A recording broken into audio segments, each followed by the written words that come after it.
It is April 14th, 2024. It's 10:39 a.m. So yesterday, we ending up doing our 30-day for my mom's passing at the cemetery. After that, we ended up going for lunch. We ended up going for lunch at Seafood City. If you guys don't know what Seafood City is, it's a Filipino grocery store chain actually across North America. They actually started in LA, I believe. I've been to the one in LA several times, but they finally opened one here for the past almost 8 years now, 10 years now. So they have one in Mississauga, the one in Scarborough. So we went to the one in Scarborough. If you don't know where Mississauga and Scarborough is, it's a suburbs of Toronto. Mississauga is another town outside uh, downtown Toronto. It's between Toronto and Niagara Falls. If you guys want to know where that, if you want to see that in the map, Scarborough is actually the northwest, west side of downtown Toronto. It's still part of greater part of Toronto itself. So we went to the one in Scarborough. My sister hasn't been to Seafood City in her entire life. She knows about it, but she's never been. So we ended up going there as a family just to do something different. Typically, if you do those kind of things, we go to restaurants or anything like that. But we decided to do something different and go to Seafood City. So it was great because we ended up grabbing whatever we want to grab, food wise. We have like pork belly. They have like traditional Filipino food, especially pork belly. I love pork belly. So we ending up grabbing a few items that we made and ending up doing a family style dinner meals table wise. So we found a 10 person table. So we ended up sitting there and eating there. And we ended up staying there for a while, just eating and talking and just catching up and all that good stuff. It was nice. It was really nice. And it's kind of funny though because the wifey ending up getting a dessert called halo halo. It's a mixture with shaved ice, beans, tapioca, ice cream. You name it, everything is in there. So you ending up mixing it with ice cream as well too. So it just becomes a like a milkshake. It's Filipino style milkshake. I think that's the best way to describe it. And she ended up eating that by herself, and it's kind of funny because when we got home, she ending up having a massive sugar crash. So by the time we left, dropped off my dad and my sister at their place, and like driving back, the wifey ended up just crashing in the car, and by the time we got home, she just slept because she was like, no sugar, no sugar, sugar. Then she ended up getting massive sugar rush. Then after that, when we were driving back, her body just crashed, and yeah, so that's kind of funny because it happened to me just before Christmas. I ended up getting a very sweet drink in Starbucks, and when I got home, my body just crashed because of the sugar. So yeah, no, she ended up crashing with the sugar itself. It's kind of funny, but yeah, no, that's what I ended up doing yesterday. Nothing fancy. I decided not to do any log that day because yesterday because it was just a family thing, and I just want to go home and just relax and not think of just relax and just enjoy the evening and the afternoon and the evening with the wifey. So oh, one thing that I forgot to mention that for the past few weeks now, well, not few weeks, few days, we ending up watching Attorney Woo. It's a Korean drama show and it's on Netflix. If you guys haven't seen it yet, definitely watch it. There is a subtitle version and there's this overdub version. The subtitle version and the overdub version is exactly the same thing. You can actually, but I definitely recommend I definitely recommend you watch it with subtitles, and after that, watch it again with overdub just to confirm that what you actually read is actually a very very good show. This is the third time we're watching the series again over and over again, but this time I've been recommended by my sister and my cousin to watch it with subtitles. Don't watch an overdub because the facial impression does not translate very well to English when you're listening to it. If you read it the subtitle, the facial expression, the way they pronounce things actually makes more sense. So I definitely recommend you guys watching the show with subtitles, but you can get away using reading or watching it with overdubs. So that's the thing. And one thing I do want to stress out if you're watching subtitle shows, if you ending up, what I did is like Train to Busan. It's another Korean movie, movie. It's a Korean movie. I ended up watching it with subtitles and the overdub. The reason why is I know some, like I mentioned before, some overdub and subtitles don't match very well. So I think I'm watching it just to because it's fast action. So the subtitles going really fast. So I ending up turning on the English subtitles. Sorry, English sub, and having the subtitles in English, and they don't match sometimes, but at least you get the full gist of it. Yeah, so that's what I ended up doing yesterday. But today, I do want to talk about my camera. This is my love letter to my camera. I've been promising to log this for a while now, so I'm going to do it now. Okay, let's go back. Let's go back 8, 10 years ago. I ending up switching my career part time to as a photographer because I ended up doing. I went back to school for photography and all that good stuff. So I was doing a lot of photography work for editorial and for events. That's what I do. I don't do portrait. I don't do portraits. I don't do weddings, anything like that. I do editorial work and events because they're practically hand in hand. And so I'm just drinking coffee at the same time too. Yeah. When I decided to go to photography as my part time gig and all that good stuff, and my goal was to be published. So I ended up getting published several times for some of my documentary work and all that good stuff.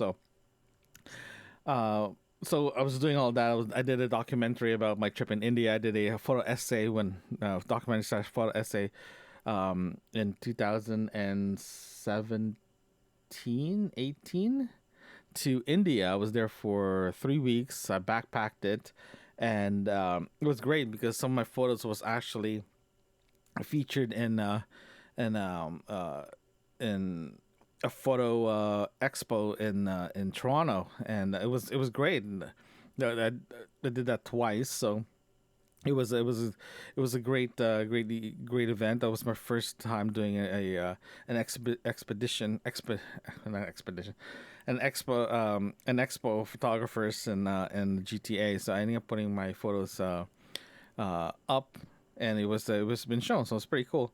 Yeah, no. So I ended up doing that for 2 3 years before I got my wrist injured.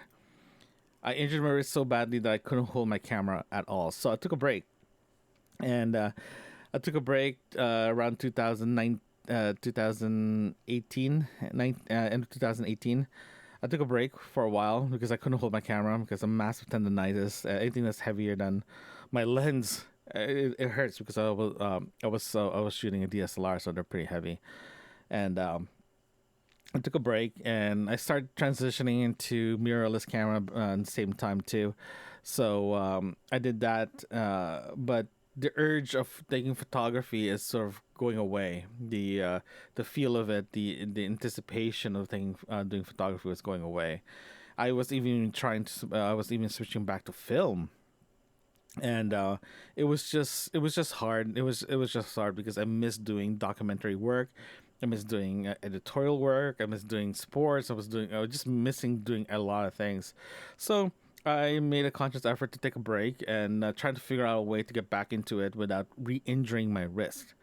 So fast forward to last year, late last year, around November, the end of November, I decided to go. Hey, let's go back doing documentary work, but this time I'm gonna do it my way instead of like what is considered documentary work as a norm as a photographer.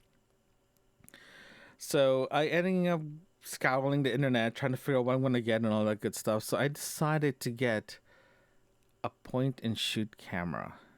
Yes, a point and shoot camera, a mirrorless point and shoot camera, of course. It's not a high end Leica. It's not a high end Fuji. It's not any of that. My goal was to have a camera that I can go back to basics on. Basics in a way that I can take it out of my pocket, take a photo, and put it back in. That was the goal. That was the goal of looking for something that I can bring with me all the time. My everyday camera that I carry with me. Like I like my taking photos with a phone is great and convenient, but you're lacking the feel of it, the the overall personality of a camera, because each camera you buy or use has their own different personality, right? So after doing my research, after reading a lot of things, I ended up getting a camera that you never heard of. Again, it's not a Sony, it's not a Panasonic, it's not a Nikon or a Canon. It's a Ricoh. Ricoh slash Pentax. Ricoh slash Pentax. The reason why I'm saying Pentax because those two company merged and stuff like that. So Ricoh back in the 70s and 80s is considered one of the best cameras out there. They still are one of the best cameras out there. The reason why I choose the Ricoh, it's the Ricoh GR3. It's the Ricoh GR3, the original, right? That's why I ended up getting. And the reason why I ended up choosing that camera because of one thing.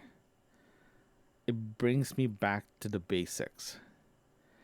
It's a fixed focal length of a 28 mil, equivalent to 35. It doesn't have a zoom. It does autofocusing. It takes rubbish video. Like the video is awful. It does 4K, but it's so bad that no one uses it. People actually disable the video portion of the camera. It has video. It has film sim. If you're shooting JPEG, that's like beautiful. The grain. If you shoot in very high ISO, and the grain, if especially very high ISO, because if you're shooting digital, if you even in film and digital, every time you shoot in high ISO, you see sort of like dots, right? That's grain. Some cameras do use that in their advantage, like Fuji. Fuji has amazing grain. It looks very real. But the GR3's grain feels like it's film. It has its own personality to it. And since I bought that camera in November, I've been shooting constantly. I have it in my bag. I have it in my man purse, my sling bag.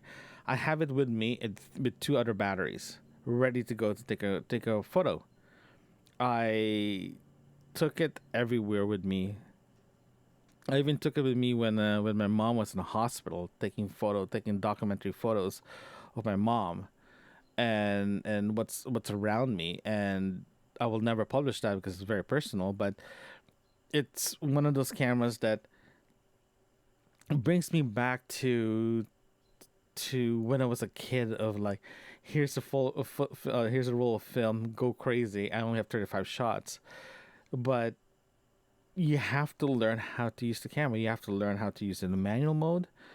You have to know how to adjust your ISO, how to adjust your shutter speed, your aperture. It's like it brings you back to the good old times of photography, right? And if you're a street photographer like what I do now, especially documentary work, it does not intimidate your subject, right? And for me, that's a very big thing, because if you take your big DSLR or even your mirrorless camera with massive zoom in it, people will think, "What are you doing?" If you take your camera, or your phone, and take a photo, no one cares. No one cares, because it's such a part of normal day-to-day society that no one cares, right? But having a point and shoot camera, they think you're just a hipster or a yuppie taking a photo of a camera that no one uses it all the time, right? So that's what it is.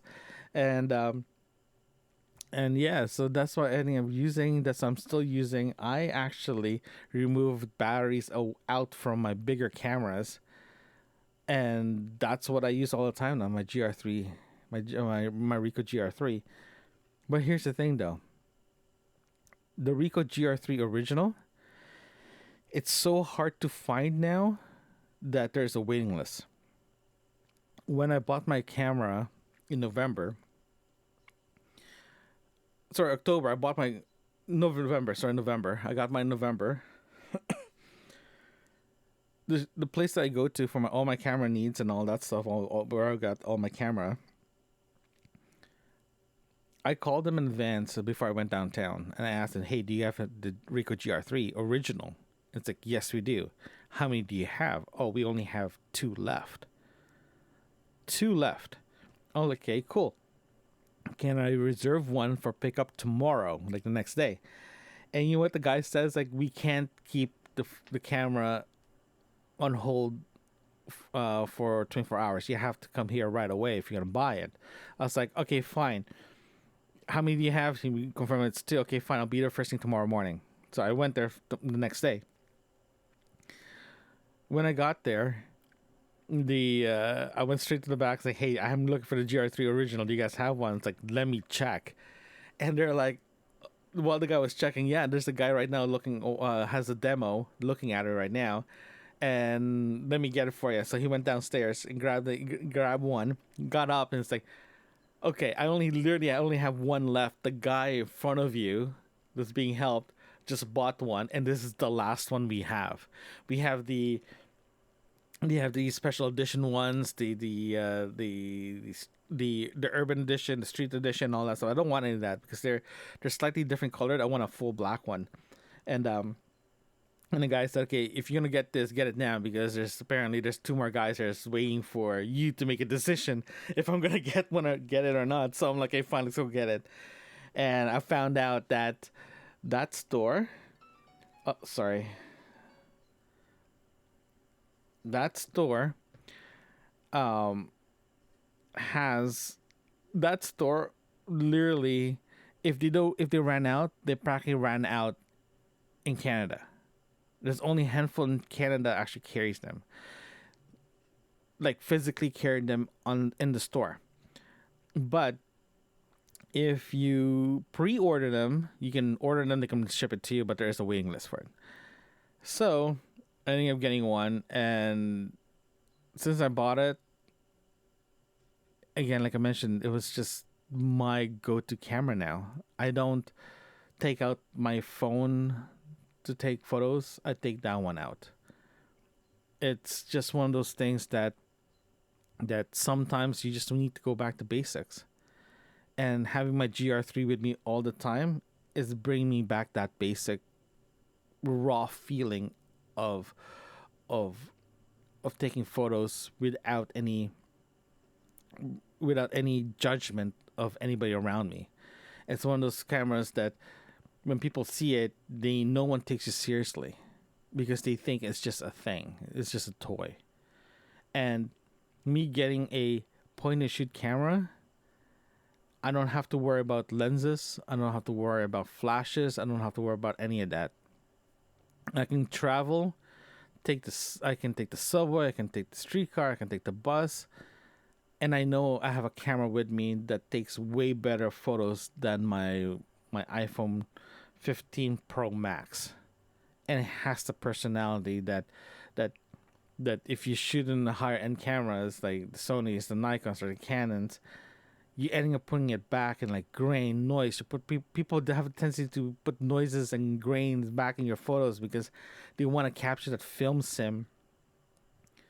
And having a camera that was designed 8 years ago to do that and does it really well, it just gives that gives that feel of like I don't have to retouch my photos. I shoot JPEG. I don't shoot RAW. If I shoot RAW, I have a film sim that I can use that I put into to Lightroom to give me back that film sim, right? And that camera for me literally saved my photography. I don't want to say save my life. I'm gonna save my photography career, but it saved me or reintroduced me back to photography. And every time I take it out, I smile. Every time I take out, I'm proud to take that out and take photos. And people think it's like an old camera that this it's worthless, but when they see the image, it's great. And if you shoot a GR3, doesn't matter what country or city you are at, there's a massive community that people shoot this camera, and they're very proud of shooting this camera. And I'm glad and I'm very happy and part of that community. And it just brings back joy in photography again.